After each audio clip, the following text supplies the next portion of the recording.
Hey everyone, welcome back. Hope you're having a fantastic day so far. So in yesterday's video, we went over an increase for Social Security beneficiaries of $450 per month. Well, in today's video, we're doing some new updated calculations. That amount actually goes up to close to $550 per month.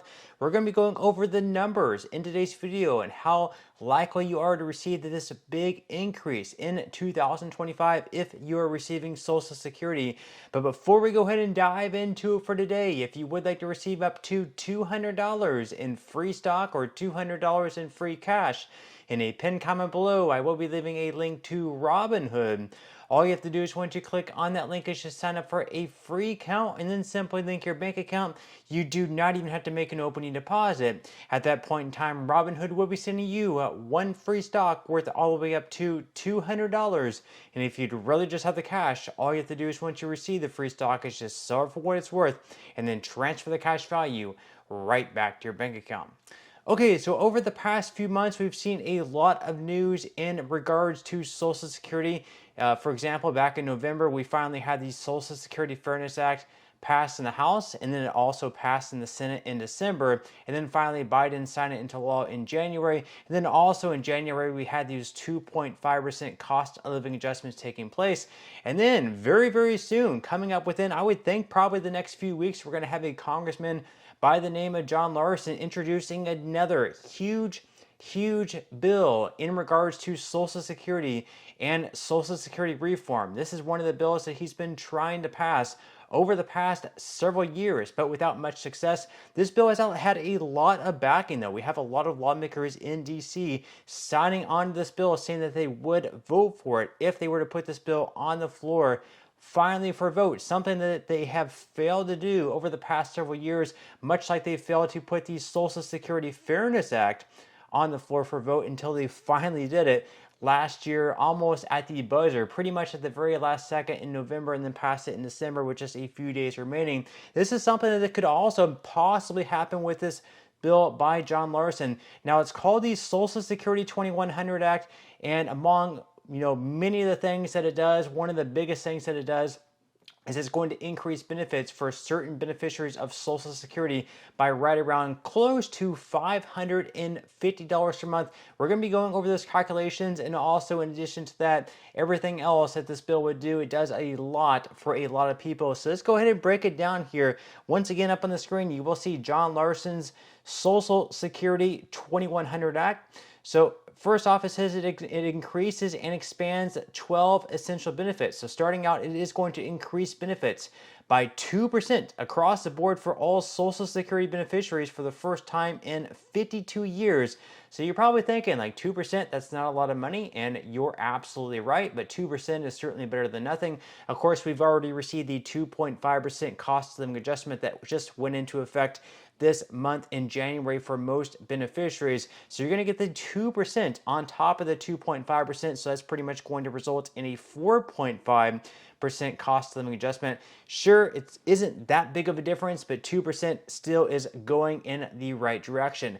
Now, on top of that, it's also going to improve the cost of living adjustment. So it reflects the inflation actually experienced by seniors. So basically what they're going to do here right now for the cost of living adjustment, we use something called the CPIW, which is the Consumer Price Index for urban wage earners and clerical workers. What this bill would do, if it passes, it would change that over to the CPIE, or the Consumer Price Index for the elderly. Now, the main difference between the CPIW, what they use right now, and the CPIE is the CPIE is an inflation metric that much more closely reflects the expenses of people who typically receive Social Security benefits. So like healthcare expenses are weighed more heavily. And if we compare the CPIE and the CPIW over the last 20, 30 years, the CPIE on average has been higher. So with this change, you are going to be receiving higher cost of living adjustments on an annual basis. Now, on top of that, it's also going to increase benefits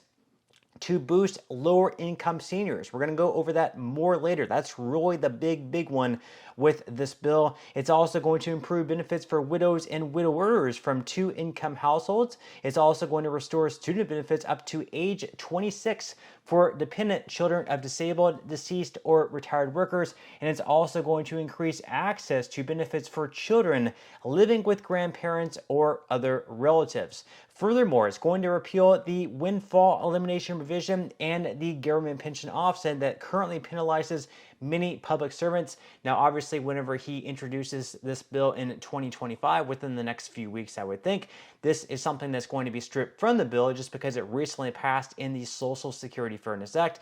Now, on top of that, it's also going to end the 5-month waiting period to receive disability benefits. It's also going to increase benefits by an additional 5% for the most elderly who have been receiving benefits for 15 years or more. Furthermore, it's going to provide caregiver credits to ensure that people, mostly women, are not penalized in retirement for taking time out of the workforce to take care for children or other dependents. So if you take time out of work because you have a newborn, whether it's 1 year, 2 years, or 3 years, not sure how long they're going to grant women or men if they're a stay-at-home father or a stay-at-home mother, how long they're going to give them, how many years of credits they're going to give them, but you're no longer going to be penalized if you take time out of the workforce to stay home with your child and take care of them for the first few years of their lives. Now, on top of that, it's also going to end the disability benefit cliff, replacing it with a gradual offset for earnings. It's also going to cut taxes for middle income beneficiaries. It's also going to correct an unintended flaw in how Social Security benefits are wage indexed to prevent benefits from dropping if the wage index decreases. And it's also going to ensure that these benefits do not result in reduced SSI payments or a loss of eligibility for Medicaid or CHIP. And finally, it's going to combine the Old Age and Survivors Insurance and Disability Insurance Trust funds into one fund to ensure seamless benefit payments. So you're probably thinking, like, this bill does a lot of things. How exactly are they planning to pay for it? Well, we're going to be going over that right now. So basically, how they're going to pay for it, two different things here. First off, they're going to ensure that millionaires and billionaires pay their fair share by applying FICA taxes to earnings above $400,000 per year. Right now, you're only paying FICA taxes on the first $180,000 or so that you're earning, with those extra earnings counted towards benefits at a reduced rate. And it's also going to close the loophole of avoiding FICA taxes and receiving a lower rate on investment income by adding an additional 12.4% net investment income tax only for taxpayers making over $400,000 per year. Now, you're probably thinking, like, that's great and all, this bill certainly does a lot, but where exactly are you getting the $550 or close to $550 per month increase? Well, right now, we're going to be covering that. So you can see up on the screen, once again, as far as protecting low-income workers go, it says that no one who paid into the system over a lifetime should retire into poverty. The new minimum benefit will be set at 25% above the poverty line and would be tied to wage levels to ensure that the minimum benefit does not fall behind. So according to Smart Asset, we don't necessarily have the 2025 numbers for the special minimum benefit figured out, but according, at least the 2.5% cost of living adjustment, we're going to give some estimations on that. But according to Smart Asset here, they said that for 2024, the special minimum benefit starts at $50.90 for someone with 11 years of coverage and goes to $1,066.50 for workers with 30 years of coverage. Now, according to the HHS poverty guidelines for 2025, a one-person household, the federal poverty line for them is $15,650. So basically, what we have to do for that, first off, we're going to look at what the special minimum benefit would be for 2025. So once again, in 2024, according to Smart Asset, the special minimum benefit is $1,066.50. If we add a 2.5% cost of living adjustment to that, this year the special minimum benefit is probably right around $1,093 per month.